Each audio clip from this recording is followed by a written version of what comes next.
Assalamualaikum warahmatullahi wabarakatuh. Para pemirsa yang budiman, yang dirahmati Allah Subhanahu wa Ta'ala.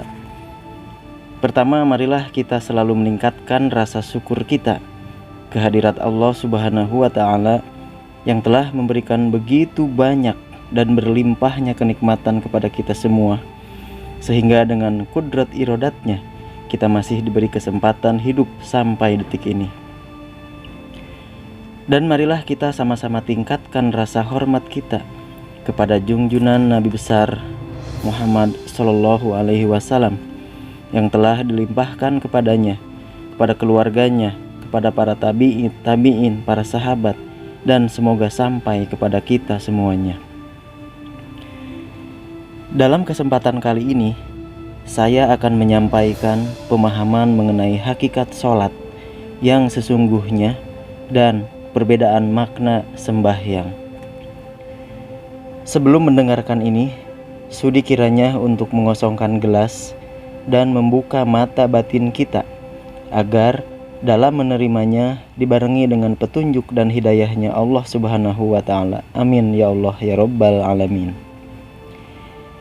Jika terdapat perbedaan pemahaman, marilah kita jadikan perbedaan sebagai suatu keindahan dan kekuatan untuk sama-sama berjuang menuju Allah Subhanahu wa Ta'ala.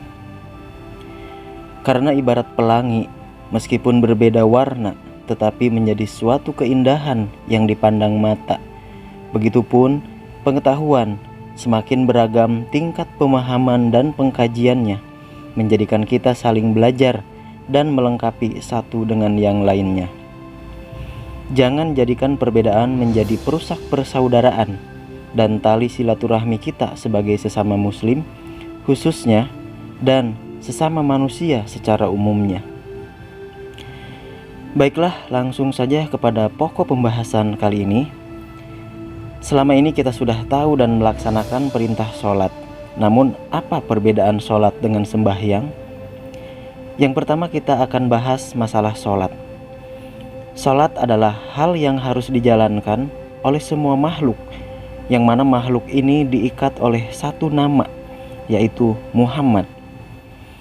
Muhammad telah menerima atas apa yang diperintahkan oleh Allah Subhanahu wa Ta'ala, yang mana Muhammad ini dijadikan sebagai wakil atau sebagai perwakilan Tuhan. Saya jabarkan secara terperinci lagi. Allah telah memberikan kuasa kepada kurungan atau jasad, yang mana jasad di sini bukan hanya sebatas jasad manusia saja. Kemudian jasad atau jasadullah itu yaitu ketika kita susul ke barat, ke timur, ke utara, ke selatan, itu tidak ada ujung pangkalnya. Kemudian ketika kita diperintah untuk sujud kepada Sang Maha Memiliki, Tuhan mewakilkan kepada Muhammad. Nah, timbullah pertanyaan, Muhammad yang mana yang dimaksud? Muhammad yang dimaksud adalah batin. Nah, batin inilah yang selamanya bersujud kepada Sang Maha Memiliki. Dan batin di sini bukan hanya batin manusia saja atau batinnya Muhammad saja, tetapi seluruh makhluk yang ada kebatinannya semuanya bersujud. Nah, inilah yang dinamakan sholat. Jadi ternyata sholat di sini bukan sholat yang dilakukan seperti umat di seluruh dunia, yang bukan hanya gerakannya saja, tetapi sholat di sini adalah berbuat baik, di mana kebaikan itu sangat bermanfaat bagi seluruh umat yang ada di dunia. Kita ambil contohnya agar dapat lebih dipahami. Contohnya seperti bumi, api, air, angin, itu sudah berbuat baik semuanya. Juga termasuk bumi, bulan, bintang, matahari, dan lain-lain, semuanya berbuat baik. Bumi mengeluarkan berbagai macam tumbuhan, itu adalah untuk kebaikan. Kemudian lautan yang mendatangkan berbagai macam warna hewan laut, itu juga untuk kebaikan. Di sini terbukti sangat bermanfaat kan bagi kita. Nah, sekarang tinggal diri kitanya, karena jasad kita ini pun sudah berbuat baik semuanya. Dan jasad ini tidak terlepas dari makhluk-makhluk yang lain tadi. Nyatanya tidak terlepas dari yang namanya bumi atau tanah, air, angin, api, tumbuh-tumbuhan, hewan-hewan, semuanya bersujud. Atau dikatakan berbuat baik, yaitu sholat. Sehingga di dalam sholat ada bacaan Innas sholati wa nusuki wa mahyaya wa mamati lillahi rabbil alamin. Keempat unsur tadi semuanya telah beribadah atau melaksanakan sholat, termasuk abdi-abdi Allah, semuanya beribadah karena Allah yang mengurus alam. Jadi semuanya ada dalam pengendalian Allah Subhanahu wa ta'ala. Kembali lagi kepada diri kita, sudahkah kita berbuat baik yang bermanfaat seperti matahari, api, air, angin, dan lain sebagainya? Jika belum, kenapa kita harus menyombongkan diri, merasa diri paling sholat, merasa diri paling sembahyang?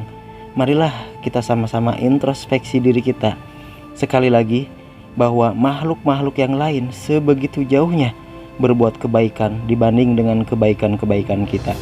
Nah, itulah kira-kira penjabaran mengenai tentang makna hakikat sholat. Jadi sesuai dengan arti secara globalnya, yaitu mencegah perbuatan keji dan munkar. Nah, di sini yang diartikan secara lebih luas lagi yaitu berbuat kebaikan yang bermanfaat bagi banyak orang. Kemudian yang kedua adalah sembahyang. Terdapat dua kata, yaitu sembah artinya menyembah, hyang artinya gaib atau maha gaib. Jadi sembahyang adalah menyembah yang maha gaib. Di sini yang dimaksud dengan menyembah atau sembahyang itu seperti penglihatan atau melihatnya mata, penciuman atau menciumnya hidung, pendengaran atau mendengarnya telinga, ucapan atau bicaranya mulut, dan gerakan-gerakan yang meliputi atau memenuhi sekujur tubuh ini, termasuk pergerakan-pergerakan bintang, bulan, bumi, matahari, langit, semuanya telah sembahyang atas dasar menyembah kepada Sang Hyang atau Sang Maha Gaib. Nah, sekarang kita kembalikan lagi kepada diri kita. Apakah sudah menjadi contoh, inspirasi, tauladan yang bisa menyelamatkan dunia dan akhirat? Di sini kita perkuat lagi dengan kutipan ayat Al-Quran surat Al-Waqiah ayat 80. Tanzilum mir rabbil alamin, artinya ia diturunkan dari Rob semesta alam. Nah, itulah perbedaan sholat dan sembahyang. Semoga bermanfaat dan menambah wawasan. Mohon maaf jika ada kesalahan dan kehilapan. Wassalamualaikum warahmatullahi wabarakatuh.